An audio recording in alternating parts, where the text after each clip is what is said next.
everyone, this is Neha. Welcome back to the channel. Hope you all are good. तो previous video में हम लोगों ने discuss करा था गवर्नमेंट बजट क्या होता है, गवर्नमेंट बजट के क्या क्या ऑब्जेक्टिव्स है। उसी टॉपिक को कंटिन्यू करते हैं। आज हम लोग डिस्कस करेंगे कंपोनेंट्स ऑफ बजट। तो अगर अभी तक आपने प्रीवियस वीडियो नहीं देखा है तो please go and watch that for better understanding. Link is given in description box. तो आज का हमारा टॉपिक है components of budget. Components of budget को स्ट्रक्चर ऑफ बजट भी बोला जाता है। क्या बोलते हैं? Structure of budget. देखिए, हम लोगों ने पढ़ा था कि बजट के अंदर सरकार क्या दिखाती है कि आने वाले साल के अंदर सरकार को कहां कहां से इनकम होने वाली है, मतलब गवर्नमेंट के पास में कहां कहां से पैसा आने वाला है और गवर्नमेंट कहां कहां उस पैसे को खर्च करने वाली है। तो वही है कंपोनेंट ऑफ बजट। बजट का फर्स्ट कंपोनेंट है बजट रिसीट्स, कि सरकार के पास में कहां कहां से पैसा आने वाला है। और दूसरी तरफ क्या है? बजट एक्सपेंडिचर, कि सरकार उस पैसे को कहां कहां पर लगाने वाली है। मतलब बजट रिसीट्स क्या है? कहां कहां से पैसा आने वाला है। बजट एक्सपेंडिचर क्या है? कहां कहां पर पैसा जाने वाला है, किस किस चीज पर सरकार पैसा लगाने वाली है।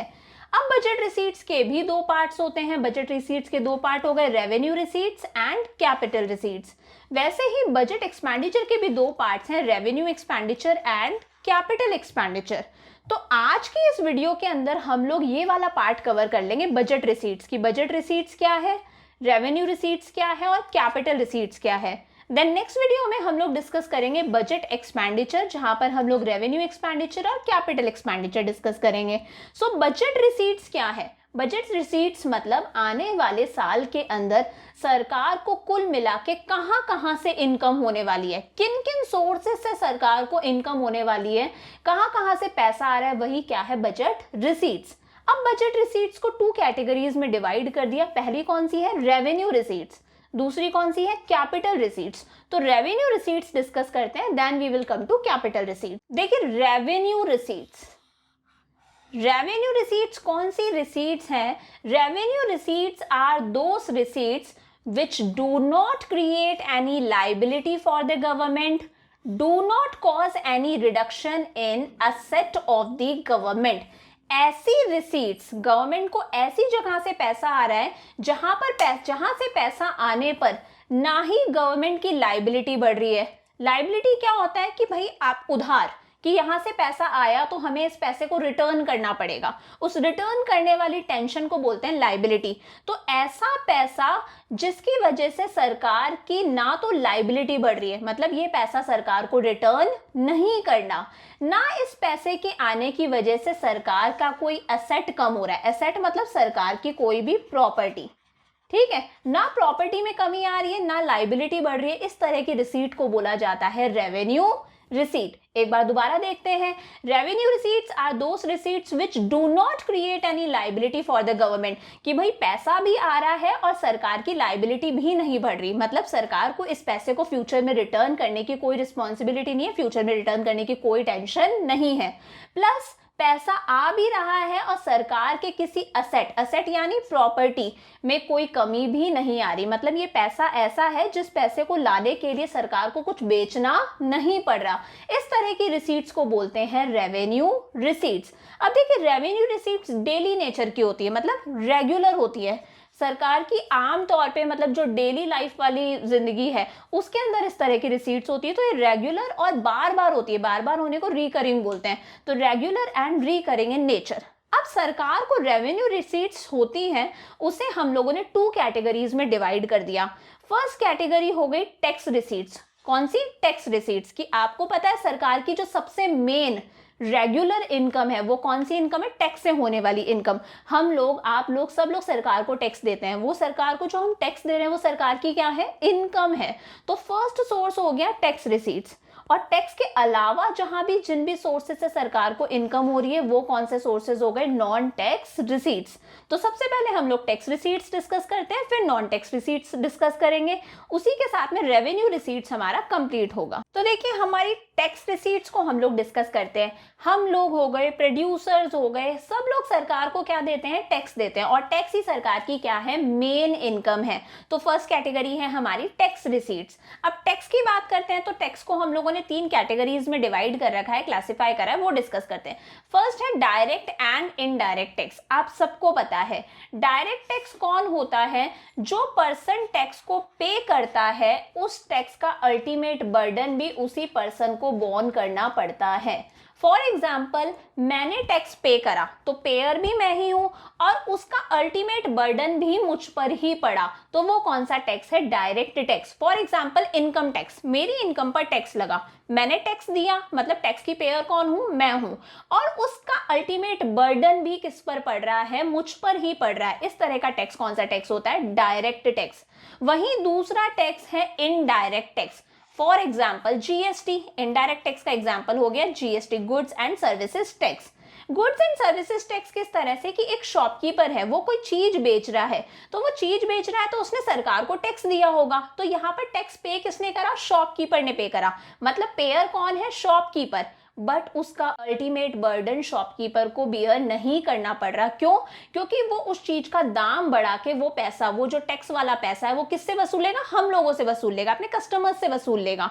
तो यहाँ पर टैक्स पे तो करा शॉपकीपर ने, जीएसटी किसने पे करा? शॉपकीपर ने, बट चीज की प्राइसेस इंक्रीज करके उसने वो टैक्स का जो अमाउंट था वो किससे रिकवर कर लिया? कस्टमर से। तो अल्टीमेटली बर्डन किस पर पड़ा? कस्टमर पर। तो यहाँ पर पेयर अलग है और अल्टीमेटली जिस पर बर्डन पड़ रहा है वो पर्सन अलग है। तो इस तरह के टैक्सेस को हम लोग बोलते हैं इनडायरेक्ट टैक्स। दोबारा देखते हैं, डायरेक्ट टैक्स कौन सा? जिसने पे करा है उसी पर बर्डन पड़ रहा है। फॉर एग्जाम्पल, इनकम टैक्स की मैंने पे करा, पेयर भी मैं ही हूं, उसको मैं शिफ्ट भी नहीं कर सकती किसी और पर, मेरे ऊपर ही उसका बर्डन आएगा, तो वो टैक्स कौन सा है? Direct tax. But indirect tax कौन सा है? पे किसी और ने करा और उसने उस टैक्स का बर्डन किसी नेक्स्ट पर्सन पर शिफ्ट कर दिया, तो वो कौन सा टैक्स है? Indirect tax. नेक्स्ट है हमारा प्रोग्रेसिव टैक्स एंड रीग्रेसिव टैक्स। देखिए, प्रोग्रेसिव टैक्स और रीग्रेसिव टैक्स क्या होता है? पहले प्रोग्रेसिव टैक्स समझते हैं। मान लीजिए इनकम इंक्रीज हो रही है, इनकम इंक्रीज हो रही है, जैसे जैसे इनकम इंक्रीज हो और टैक्स की रेट्स भी इंक्रीज हो जाए, उस टैक्स को बोलते हैं प्रोग्रेसिव टैक्स। फॉर एग्जाम्पल, अगर आपकी इनकम 2 लाख रुपए है तो आपको टैक्स पे करना पड़ रहा है मान लीजिए 10%। आपकी इनकम इंक्रीज होके 5 लाख रुपीज हो जाती है तो आपको टैक्स पे करना पड़ रहा है 20%। तो यहाँ पर जब इनकम 2 लाख से 5 लाख हुई, इनकम इंक्रीज हुई, तो टैक्स की रेट्स भी क्या हो गई? इंक्रीज हो गई। इनकम डिक्रीज होगी तो टैक्स की रेट्स भी डिक्रीज हो जाएगी। तो यहाँ पर बेसिकली जो बर्डन पड़ रहा है वो किस पर पड़ रहा है? रिच सेक्शन पर। क्यों पड़ रहा है?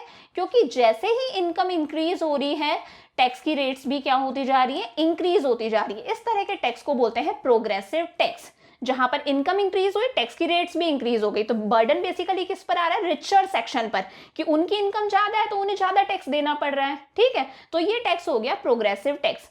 वहीं रिग्रेसिव टैक्स कौन सा होता है? जहां पर जो टैक्स की रेट्स है वो कांस्टेंट रहती है। कांस्टेंट मतलब एक ही रहती है। ऐसा नहीं है कि इनकम बढ़ेगी तो टैक्स की रेट्स भी बढ़ जाएगी, इनकम कम होगी तो टैक्स की रेट्स भी कम हो जाएगी।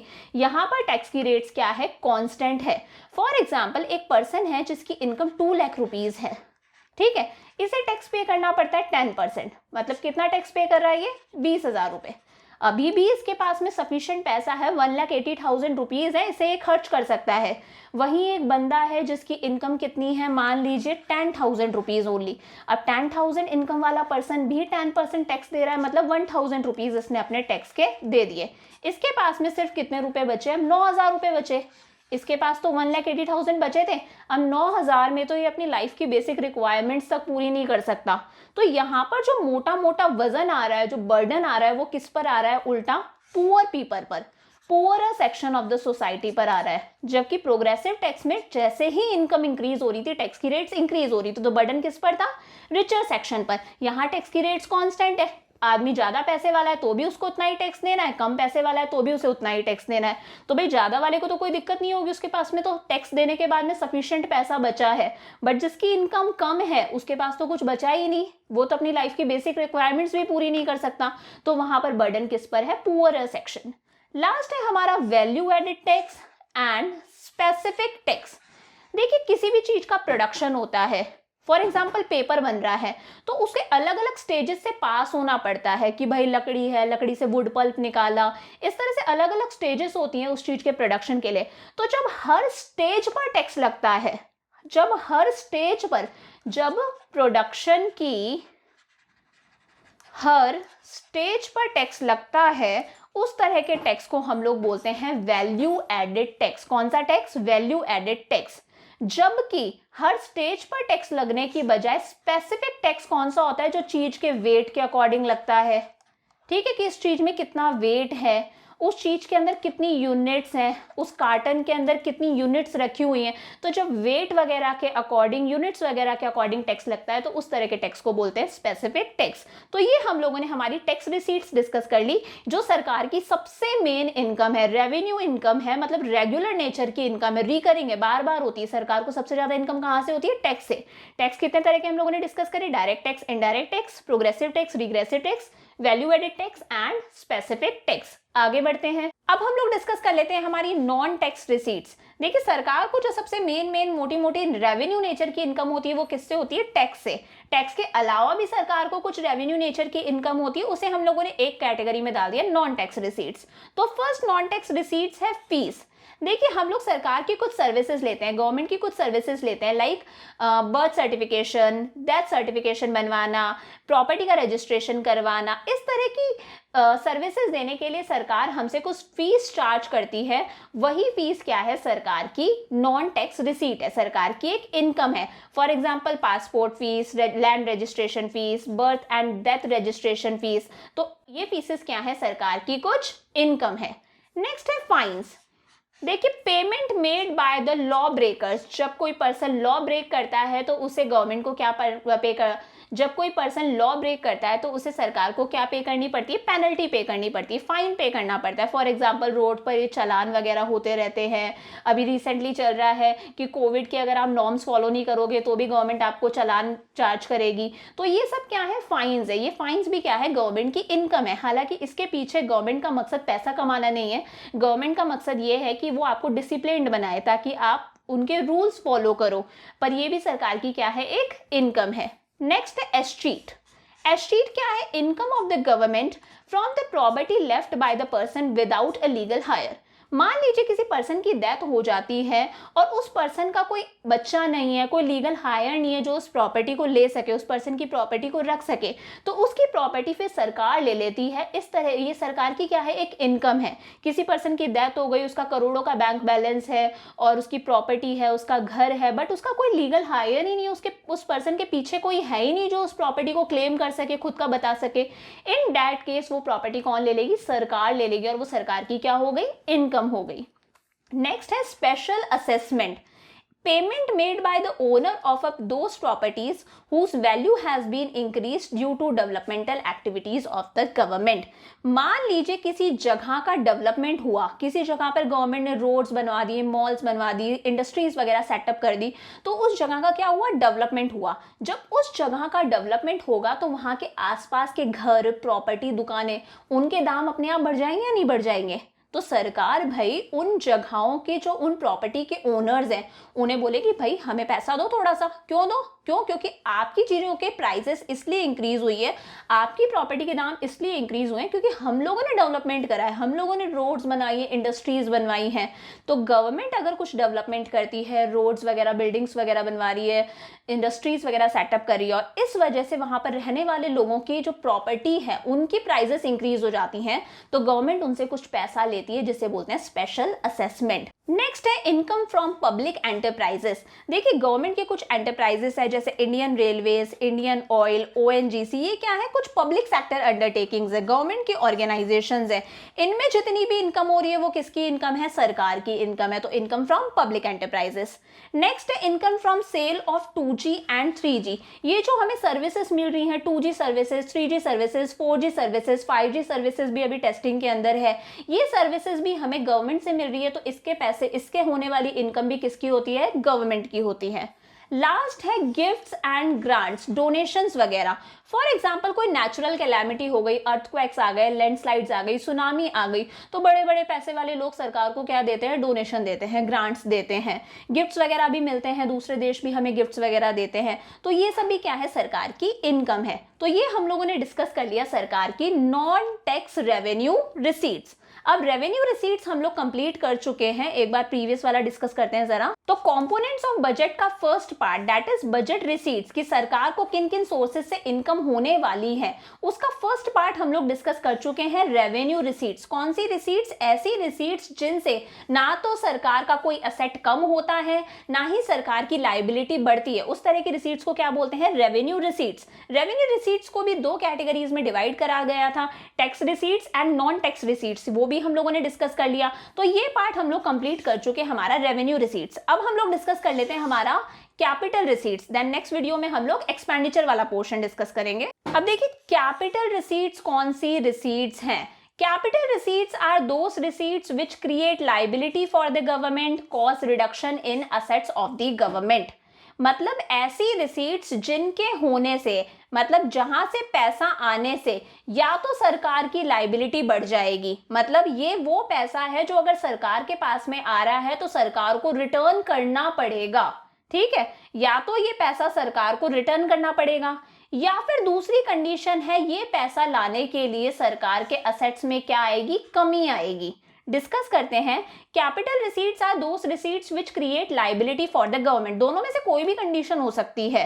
तो ऐसी रिसीट्स जिनकी वजह से सरकार की लायबिलिटी इंक्रीज हो जाए, मतलब पैसा आ रहा है बट सरकार को इस पैसे को रिटर्न करना पड़ेगा। फॉर एग्जाम्पल सरकार ने पैसा किसी से बोरो करा, सरकार ने वर्ल्ड बैंक से पैसा बोरो करा, अब ये पैसा तो रिटर्न करना है ना, एक सर के ऊपर टेंशन है, मतलब यहाँ पर सरकार की लायबिलिटी इंक्रीज हो गई, तो वो कौन सी रिसीट है? कैपिटल रिसीट है। दूसरी कंडीशन या फिर cost reduction in asset of the government, कि पैसा तो आ गया बट सरकार का कोई ना कोई असेट मतलब प्रॉपर्टी कम हो गई। फॉर एग्जाम्पल गवर्नमेंट ने अपनी एक पब्लिक सेक्टर अंडरटेकिंग, गवर्नमेंट ने खुद की एक इंडस्ट्री बेच दी तो पैसा तो आ गया बट इंडस्ट्री तो गई ना, एक असेट तो गया ना। इस तरह की रिसीट्स को बोलते हैं कैपिटल रिसीट्स। जरूरी नहीं है दोनों चीजें हो, दोनों में से कोई एक भी कंडीशन हो गई, या तो लायबिलिटी बढ़ गई या असेट कम हो गया, तो वो कौन सी रिसीप्ट होगी? Capital receipts. अब देखिए कैपिटल रिसीट्स रेगुलर नेचर की नहीं होती, ये कभी कभी होती है, तो ये कैसी होती है? नॉन रिकरिंग, बार बार नहीं होती, प्लस इररेगुलर नेचर की होती है। तो सोर्सेस देखते हैं कि सरकार को कैपिटल रिसीट्स कहां से हो सकती है। फर्स्ट है बोरोइंग्स। क्या? बोरोइंग्स। सरकार पैसा बोरो भी कर सकती है। किससे बोरो कर सकती है? Reserve bank of India. हम लोगों ने प्रीवियस चैप्टर में पढ़ा था कि जब सरकार को पैसों की जरूरत होती है तो सरकार किसके पास में जाती है? Central bank, that is reserve bank of India. दूसरे देशों की गवर्नमेंट से भी पैसा बोरो कर सकती है, फॉरेन गवर्नमेंट से।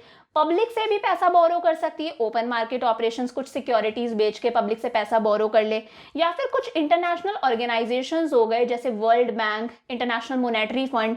तो इन इंटरनेशनल ऑर्गेनाइजेशन से भी सरकार को जब पैसे की जरूरत है, सरकार के खर्चे बढ़ रहे हैं, इनकम कम है, सरकार पैसा कहाँ से लाए? तो किससे पैसा लेगी? आरबीआई से, या फिर ओपन मार्केट से, मतलब पब्लिक से, दूसरे देश की गवर्नमेंट से, किसी इंटरनेशनल ऑर्गेनाइजेशन से, वर्ल्ड बैंक वगैरह से। नेक्स्ट है रिकवरी ऑफ लोन। मान लीजिए सरकार ने किसी को लोन दे रखा था, सरकार ने लोन उल्टा दे रखा था। आपने अकाउंट्स में पढ़ा होगा, अगर किसी को लोन देते हैं मतलब फ्यूचर में वहां से हमारे पास में पैसा आएगा। अगर किसी को हम लोन दे रहे हैं तो वो हमारा क्या है? असेट है। क्यों है असेट? क्योंकि अगर हमने लोन दिया है तो फ्यूचर में हमारे पास में रिटर्न हमारा पैसा वापस आएगा। पैसा आएगा मतलब असेट है, और वो लोन जो है वो रिकवर हो गया, आ गया भाई, मतलब लोन का पैसा आ गया। तो ठीक है, पैसा तो आ गया, ठीक है, कैपिटल रिसीट हो गई, बट हमारा एक असेट तो कम हो गया ना। असेट साइड में हम लोगों ने दिखा रखा था लोन एडवांस्ड, किसी को लोन दे रखा है, अब वो लोन रिकवर हो गया, मतलब पैसा वापस आ गया। तो रिकवरी ऑफ लोन भी क्या है? एक कैपिटल रिसीट है। नेक्स्ट है डिसइन्वेस्टमेंट। अगर गवर्नमेंट खुद की एक पब्लिक सेक्टर अंडरटेकिंग, मतलब गवर्नमेंट खुद का कोई ऑर्गेनाइजेशन, खुद की कोई इंडस्ट्री किसको बेच दे? प्राइवेट इंडिविजुअल्स को बेच दे, तो हालांकि प्राइवेट इंडिविजुअल्स गवर्नमेंट को पे करेंगे, तो गवर्नमेंट के पास से पैसा तो आएगा, ठीक है, कैपिटल रिसीट हो रही है, बट गवर्नमेंट का एक असेट तो कम हो गया ना। गवर्नमेंट की एक ऑर्गेनाइजेशन, एक पब्लिक सेक्टर अंडरटेकिंग तो किसके पास में गई? प्राइवेट सेक्टर के पास में, तो असेट कम हो गया। ऐसी रिसीट्स को क्या बोलते हैं हम? Capital receipts. तो डिसइन्वेस्टमेंट मतलब जब गवर्नमेंट अपनी ऑर्गेनाइजेशन को किसको बेच दे? प्राइवेट सेक्टर को। पैसा आएगा बट ऑर्गेनाइजेशन तो गई ना, असेट कम हो गया। अब हम लोग डिस्कस कर लेते हैं स्मॉल सेविंग्स। देखिए आपको पता है गवर्नमेंट भी कुछ अपने फंड्स वगैरह क्रिएट करके रखती है, इनसे भी गवर्नमेंट को इनकम होती है। फॉर एग्जांपल अटल पेंशन योजना, मतलब यहाँ पर हमारे अकाउंट के अंदर से थोड़ा थोड़ा अमाउंट हर मंथ कटता जाएगा, ठीक है। और वो अमाउंट किसके पास में जाता जाएगा? सरकार के पास में। फिर 60 ईयर्स के बाद में जब 60 साल के हो जाएंगे तो सरकार हर महीने हमें कुछ 5,000 7,000 की पेंशन वगैरह देगी। तो तब तक तो सरकार ने उस पैसे को यूज करा ना, जो हम हर महीने थोड़ा थोड़ा पैसा जमा करा रहे हैं, तो वो भी सरकार की क्या है? एक इनकम है कि भाई अभी से अगर हम लोग जमा करा रहे हैं, जब 60 साल के होंगे तब हमें 5-5 7-7 हजार रुपए मिलने लगेंगे। बट तब तक तो सरकार उस पैसे को यूज कर चुकी होगी, उस पैसे का अच्छा खासा यूज करा होगा, लोन पर दिया होगा सरकार ने, कुछ भी करा होगा, तो वो सरकार की क्या है? इनकम है। इस तरह से छोटी छोटी सी सेविंग्स भी सरकार करती है। फॉर एग्जाम्पल, सरकार अगर मान लो इंश्योरेंस करवा रही है, हम लोग हमारा इंश्योरेंस करवा रहे हैं, तो हम लोग क्या करेंगे? कुछ अमाउंट हर मंथ या फिर हर साल 6 महीने में पे करेंगे गवर्नमेंट को। बट वो पैसा रिटर्न उसी पर्सन को होगा ना जिसके साथ में कोई मिस हैपनिंग हो जाए, ठीक है। तो बचा हुआ पैसा तो क्या है? सरकार की इनकम ही है। तो इस तरह से भी सरकार छोटी छोटी सी सेविंग्स करती रहती है, वो भी क्या है? उसकी कैपिटल रिसीट्स है। तो आज हम लोग ने डिस्कस कर लिया कंपोनेंट्स ऑफ बजट का बजट रिसीट्स वाला पार्ट, जिसमें हम लोग रेवेन्यू रिसीट्स भी डिस्कस कर चुके हैं और कैपिटल रिसीट्स भी डिस्कस कर चुके हैं। नेक्स्ट वीडियो में हम लोग डिस्कस करेंगे बजट एक्सपेंडिचर, जहां पर हम रेवेन्यू एक्सपेंडिचर और कैपिटल एक्सपेंडिचर कवर करेंगे। सो वीडियो अच्छा लगा तो प्लीज लाइक करो, चैनल को सब्सक्राइब करो, अपने दोस्तों के साथ में जरूर शेयर करो। सो सी you in the next video. Bye for now.